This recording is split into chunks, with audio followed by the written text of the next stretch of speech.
오늘 읽은 본문의 말씀으로 일깨어 기억하라 라는 제목으로 함께 말씀의 자리로 나아가고자 합니다.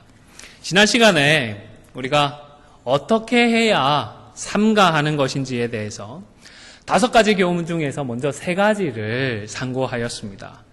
첫 번째가 무엇이었는지 기억하시죠? 1번 같이 읽겠습니다. 시작. 교만하지 않도록 주의를 집중합시다. 우리말로 삼가하다라고 번역되어 있는 단어가 실제로는 주의를 집중하다 혹은 전력을 다하다라는 그런 뜻이기 때문에 거기에 맞추어서 조금 표현을 달리 해보았습니다. 2번도 함께 읽겠습니다. 시작. 주의를 집중한다는 의미로 좌우를 보시면서 한번 고백해 주십시오. 더 사랑하겠습니다. 더 사랑하겠습니다. 네, 감사합니다. 3번도 같이 한번 읽고 확인하겠습니다. 시작. 네. 그리고 이제 4번째로 오늘 계속해서 상고할 것은 우리 성도는 주를 섬기는 것에 전력을 다해야 합니다. 여기서 섬긴다라는 단어는 종이 된다라는 그런 의미입니다. 그러니까 우리 성도 개인과 교회를 든든하게 지켜나가기 위해서 내가 주인이 아니라 누가 주인이라고요? 우리 주님이 주인이다라는 사실을 인정하고 살아가는 것입니다. 우리가 유교 문화의 영향을 많이 받았습니다. 그래서 기본적으로 연장자의 권위를 인정합니다. 그리고 나이 말고도 많은 것들에 대해서 권위를 인정하고 살아가고 있습니다. 그러다 보니까 나이가 많아지고 신앙의 연륜이 더해가면서 자연스럽게 좀 대접받고 인정받는 것에 익숙하게 되는 것 같습니다. 그러다 보니까 우리 성도도 그런 것을 좀 내가 당연하게 여기게 되지 않나 싶습니다. 우리가 신경 쓰고 생각하지 않으면 우리가 우리 자신을 쳐서 우리 주님께 복종시키기가 우리 한국 이민자들이, 우리 한국교회 성도들이 조금 더 어렵다라는 사실입니다. 사실 조금 우리가 이중적인 태도를 취할 때가 있기도 한 것 같습니다. 미국에서 살고 있다 보니 권위를 잘 인정하지 않지 않습니까? 자유를 강조하고 개인의 권리를 강조합니다. 그래서 다른 사람의 권위는 좀처럼 인정해주지 않으려고 하면서도 또 한국 사람의 기질대로 그 문화대로 나는 좀 인정받고 싶어하는 그런 모습들이 있는 것입니다. 우리 자신을 쳐서 그리스도께 복종하고자 우리 이민교회 성도들, 한국 이민교회 성도들은 더 집중을 해야 하는 것입니다. 물론 우리만 그런 것은 아닙니다. 한국 교회를 생각해봐도 그렇습니다. 지난 수십 년 동안 참 좋은 소식들을 전해왔던 그런 교회들이고 참 귀감이 되었던 목사님들인데 어느 순간부터는 눈살을 찌푸리게 만들고 또 안 좋은 소식들을 전해 듣게 됩니다. 왜일까요? 왜 이런 일들이 발생할까요? 인정받고 대접받다 보니까 어느새 우리 주님의 뜻을 두렵고 떨림으로 따라가는 것이 아니라 영향력 있는 사람의 소망들, 사람의 바람들, 사람의 뜻을 따라가기 시작하면서 그런 안타까운 일들이 벌어지게 되는 것입니다. 우리가 집중하지 않으면 주님의 뜻이라고 그럴싸하게 포장된 사람의 생각, 사람의 뜻, 사람의 바람들을 따를 수가 있는 것입니다. 여러분, 아무리 영향력 있는 사람이라고 하더라도, 아무리 권위를 인정받을 수 있는 사람이라고 하더라도 모든 사람은 교회의 주인일 수가 없습니다. 우리 교회의 주인은 누구십니까? 우리 주님밖에 없습니다.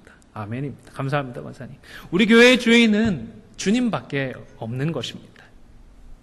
우리의 뜻을 이루지 않도록 또 주의 뜻을 가장한 사람의 뜻을 이루어가지 않도록 우리는 항상 경계하고 조심해야 하는 것입니다. 로마서 14장 7절에서 8절의 말씀은 우리 성도와 교회의 주인 되심을 참 잘 고백하고 있습니다. 화면을 보시면서 화면을 보시면서 같이 읽도록 하겠습니다. 시작. 우리 중에 누구든지 자기를 위하여 사는 자가 없고 자기를 위하여 죽는 자도 없도다.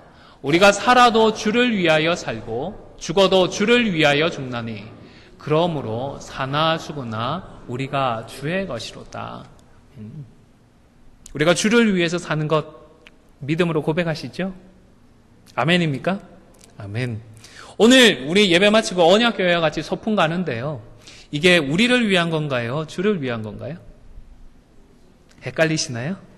우리를 위한 것도 있지만 기본적으로 주를 위한 것입니다. 수고하는 우리들이 자연을 바라보면서 또 하나님을 찬양하게 되어지고 새로운 힘을 공급받아서 주를 위하여 더 힘을 내고자 하는 것 아니겠습니까? 여기서 바울은 자기를 사는 것과 주를 위하여 사는 것을 대조하고 있습니다. 그런데 주를 위하여 사는 사람은 자신이 주의 것임을 인정한다는 것입니다. 반대로 주의 것임을 인정하지 않는 그런 사람들은 주를 위해서 살 수 있을까요? 없을까요? 없습니다. 주를 위해서 살지 못하는 것입니다. 십자가의 사랑으로 구원을 받은 우리들임을 기억하고 구원의 그 주님만을 참된 주인으로 인정하며 살아가기 위하여서 전심으로 전력을 다하는 저와 여러분이 다 되시기를 주님의 이름으로 축원을 드립니다. 그리고 다섯 번째로 우리는 복음을 가르치고 전하는 데에 집중을 해야 합니다. 우리가 항상 잊지 말아야 할 것은 우리가 하나님의 은혜로 구원을 받은 하나님의 자녀라는 사실입니다. 우리 모두는 한 형제고 자매라는 사실입니다. 그리고 구원의 은혜에 대한 감사는 예배를 통해서 표현하는 것이 마땅합니다. 마땅할 뿐만 아니라 자연스러운 일입니다.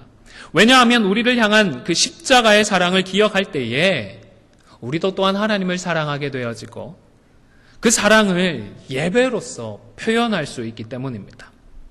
마치 우리가 우리 부모님의 사랑을 절감할 때에 더욱 부모님을 사랑하고 존경하게 되지 않습니까? 오늘 우리 김 장로님 세 자녀 가정이 함께 예배에 참석하셨는데요. 본인들이 가정을 이루고 자녀를 낳고 하면서 부모님께 어떤 사랑을 받았는지, 할머니에게 어떤 사랑을 받았는지 절감하면서 부모님을 더 사랑하고 존경하게 되지 않을까 싶습니다. 우리도 그러한 것입니다. 요한복음 21장에 보면 부활하신 예수님께서 베드로에게 오셔서 무엇을 확인하셨죠? 기억하십니까? 맞습니다. 아멘. 네가 나를 다른 건 묻지 않으셨습니다. 얼마나 잘 알고 있니? 내가 가르쳤던 것 얼마나 잘 기억하고 있니? 그런 건 물어보지 않으셨고 네가 나를 사랑하느냐? 사랑하느냐? 그렇게 물어보시고 주님, 제가 주님을 사랑하는지 주님 잘 아십니다. 이 고백을 확인한 후에 어떻게 하셨죠? 내 양을 먹이라고 말씀하셨던 것입니다. 주님을 사랑하는 자는 주님의 양을 먹이고 주님의 뜻대로 복음의 증인으로 살아가게 되는 것입니다.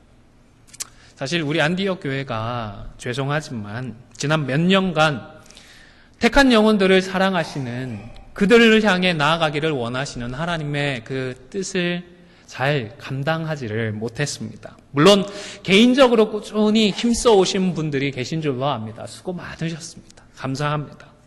여러분, 이제 다시금 우리가 이 하나님의 뜻에 순종하기를 원합니다.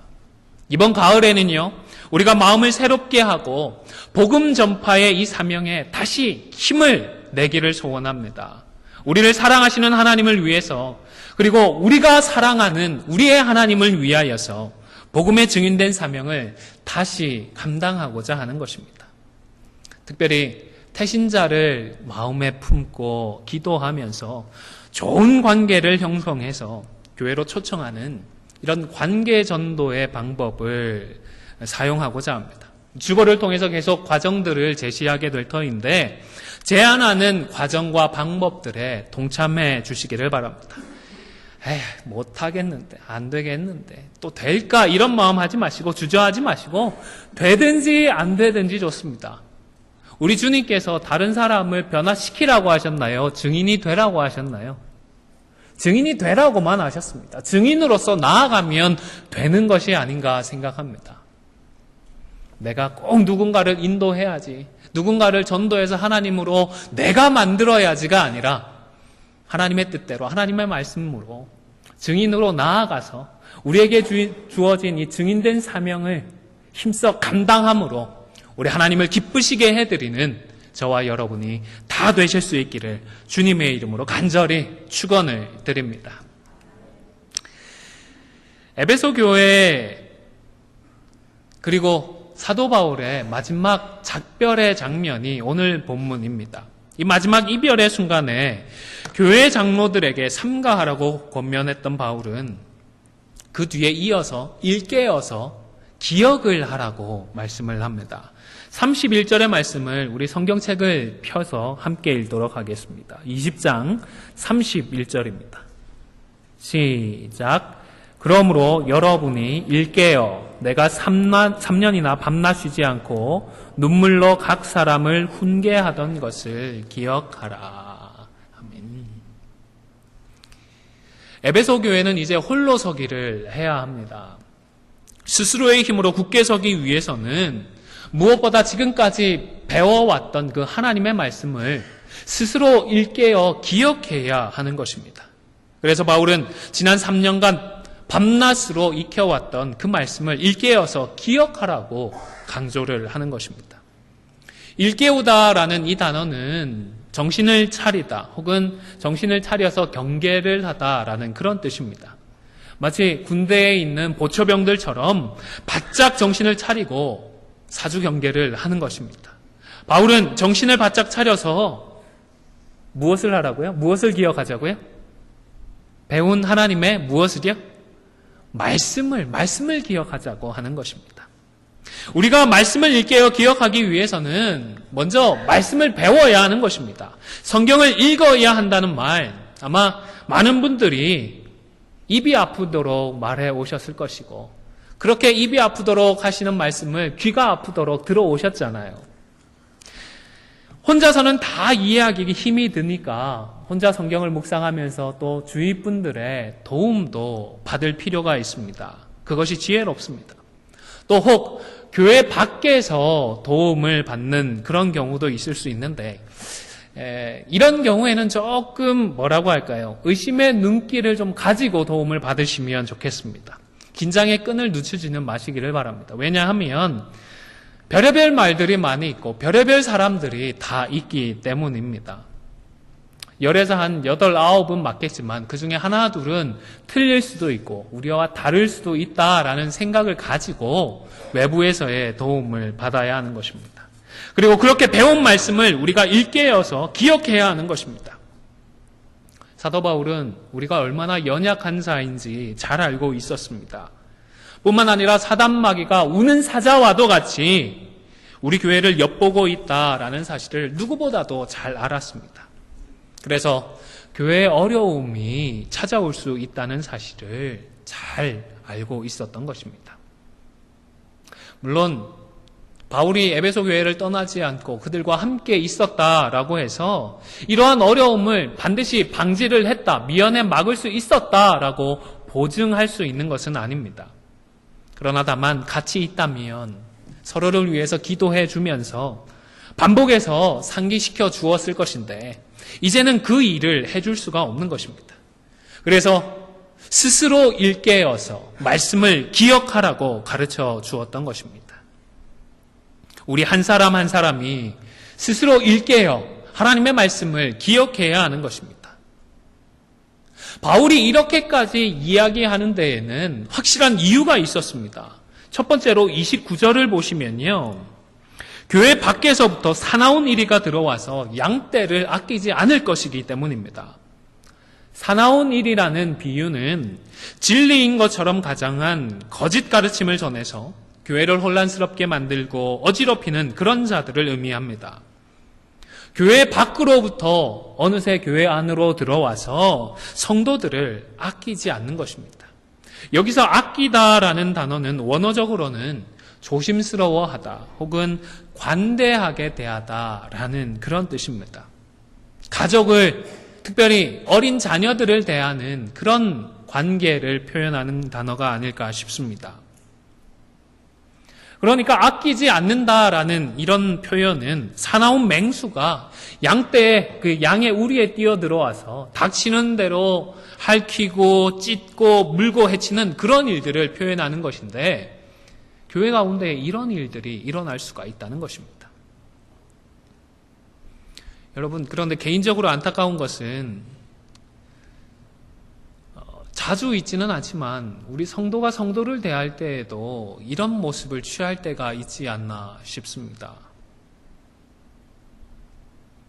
지난 시간에도 말씀드렸지만 우리 성도들은 사탄 마귀가 아닙니다. 대적하여 싸워야 할 대상이 아닙니다. 어떻게 해야 될 대상이라고요? 함께 가야 할, 함께 걸어야 할 지체들입니다. 주의 일을 도모하고 선한 일에 힘을 쓰는 가운데에 마음을 지키지 못하고 생각을 지키지 못하기 때문에 혹 이런 자리로 나아갈 때가 있습니다. 여러분, 기억해 주십시오. 꼭 기억하십시오. 우리는 이리떼가 아닙니다. 우리는 이리가 아닙니다. 우리는 양떼이고 우리는 주님의 한 몸이고 한 지체들인 것입니다. 주님께서 나를 아껴주시듯이 우리도 서로를 아끼고 서로를 사랑하고 서로에게 관대할 수 있기를 주님의 이름으로 간절히 축원을 드립니다. 또 다른 하나의 이유로 바울은 충격적인 사실을 알려줍니다. 30절에 보면 성도들을 끌어서 자신을 따르게 하려고 어그러진 말을 하는 사람들이 일어날 것이다 라는 사실입니다. 교회 밖에서 어느새 교회 안으로 들어와서 교회를 어지럽히는 게 아니라 교회 안에서 우리가 주님을 주인으로 인정하지 못하고 그저 내가 높아지기 위하여 노력하다 보면 어느새 어그러진 말을 하고 있을 수가 있는 것입니다. 어그러진다라는 것은 왜곡하다, 구부러지게 만들다라는 뜻입니다. 하나님의 복음을, 하나님의 말씀을 왜곡해서 우리 성도들로 하여금 주님이 아니라 사람을 따르게 만드는 것입니다. 더 이상 주님의 교회가 아니라 사람들의 모임으로 변질을 시키는 것입니다. 다시 말씀드리지만 교회 밖에서 누군가가 와서 교회를 이렇게 침노하는 것이 아닙니다. 어그러진 말을 하는 사람들, 이 사람들이 바로 교회 울타리 안에서부터 일어난다는 것입니다. 함께 먹고 마시고 그동안 선한 일에 열심으로 동참을 해왔는데 그런 지체들 가운데에서 어그러진 말을 하는 분들이 생긴다는 사실입니다. 사실 개인적으로는 참 두렵고 무섭게 느껴지는 말씀입니다. 사도 바울이 3년이나 에베소 교회 성도들과 함께 했습니다. 그리고 두란노 서원에서는 2년간이나 매일같이 오전 나절을 다 할애해서 말씀을 가르치고 배워왔습니다. 너무나도 잘 말씀으로 무장이 되어지고 훈련을 받았었는데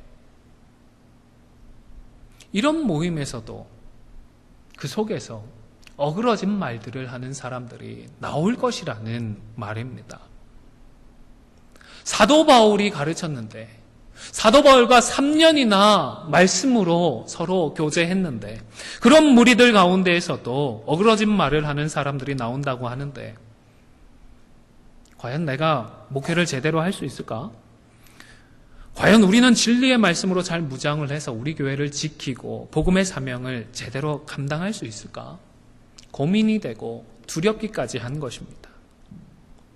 여러분, 기억해야 하겠습니다. 교회 밖이 아니라 또 교회 안에 있는 다른 사람이 아니라 바로 내가 어그러진 말을 하게 될 수도 있는 것입니다. 실제로 그랬습니다. 바울이 높아심에서 그저 한마디 하고 넘어간 것이 아니라 에베소 교회 안에 실제로 이런 일들이 다 일어났습니다. 화면을 보시면서 요한계시록 2장 1절에서 7절의 말씀을 함께 읽겠습니다. 시작. 에베소 교회의 사자에게 편지하라. 오른손에 있는 7별을 붙잡고 7 근 촛대 사이를 거니시는 이가 이르시되 내가 내 행위와 수고와 내 인내를 알고 또 악한 자들을 용납하지 아니한 것과 자칭 사도라 하되 아닌 자들을 시험하여 그의 거짓된 것을 내가 드러낸 것과 또 내가 참고 내 이름을 위하여 견디고 게으르지 아니한 것을 아노라. 그러나 너를 책망할 것이 있나니 너의 처음 사랑을 버렸느니라. 그러므로 어디서 떨어졌는지를 생각하고 회개하여 처음 행위를 가지라. 만일 그리하지 아니하고 회개하지 아니하면 내가 내게 가서 내 촛대를 그 자리에서 옮기리라. 오직 내게 이것이 있으니 내가 니골라 당의 행위를 미워하도다. 나도 이것을 미워하노라. 귀 있는 자는 성령이 교회들에게 하시는 말씀을 들을지어다. 이기는 그에게는 내가 하나님의 낙원에 있는 생명나무의 열매를 주어 먹게 하리라. 아멘. 2절에 보시면 악한 자들과 자칭 사도라고 하는 자들이 교회 안으로, 에베소 교회 안으로 침투하려고 했던 것을 알 수 있습니다. 또 6절에서는 니골라 당의 미혹도 있었다라고 했습니다. 니골라 당은 예수님을 믿으면서 굳이 육체의 욕망을 자제할 필요가 없다라고 가르쳤습니다. 뿐만 아니라 이방 종교들도 나름대로 가치가 있다라고 이런 주장을 했습니다. 더 나아가서 믿는 사람들이 세상 사람들과 스스럼 없이 어울려야 그들을 교회로 이끌 수 있다며 술 취하는 것, 음행하는 것, 우상 숭배하는 것까지도 문제가 될 것이 없다라고 주장을 했던 것입니다. 이처럼 사도 바울이 걱정했던 일들이 그저 염려나 걱정이나 노파심에서 그쳤던 것이 아니라 실제로 에베소 교회 안에서 일어났던 것입니다. 실제로 이리와 같은 자들의 공격이 있었고 어그러진 말들을 하는 사람들이 일어났던 것입니다. 물론 사도행전과 요한계시록 사이에는 시간적인 간격이 좀 있기는 합니다. 30년 이상 나는 그런 차이가 있기는 합니다. 30년이 넘는 시간이 지나면서 부분적으로 에베소 교회는 책망 들을 일도 했습니다. 하지만 악한 자들과 자칭 사도라고 하는 자들에 대한 그들의 믿음의 대처와 그리고 니골라 당을 미워한 것에 대해서는 칭찬을 받았던 것입니다. 주님께서 인정해 주셨던 것입니다. 외부적인 공격이 있었고 내부적인 어려움에도 불구하고 에베소 교회의 성도들은 자신을 지켰고 교회를 지켰던 것입니다. 칭찬을 받았습니다. 어떻게 이것이 가능했을까요? 세월이 흐르고 시간이 흘렀지만 꾸준히 일깨어서 배웠던 그 말씀을 기억했기 때문입니다. 나만 기억한 것이 아니라 우리 다음 세대에까지 그들에게 복음을 가르치고 일깨어 그 복음을 기억하도록 했기 때문입니다. 여러분, 우리 자녀들이 자라나면서 믿음 안에서 굳건하여지고 또 믿음의 새로운 가정들을 이루어가는 것 보면 참 기쁘지 않습니까? 우리 안디옥 교회가 이 일들을 계속해서 감당해야 하는 것입니다.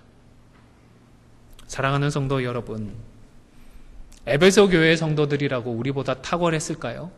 특별한 것이 있었을까요?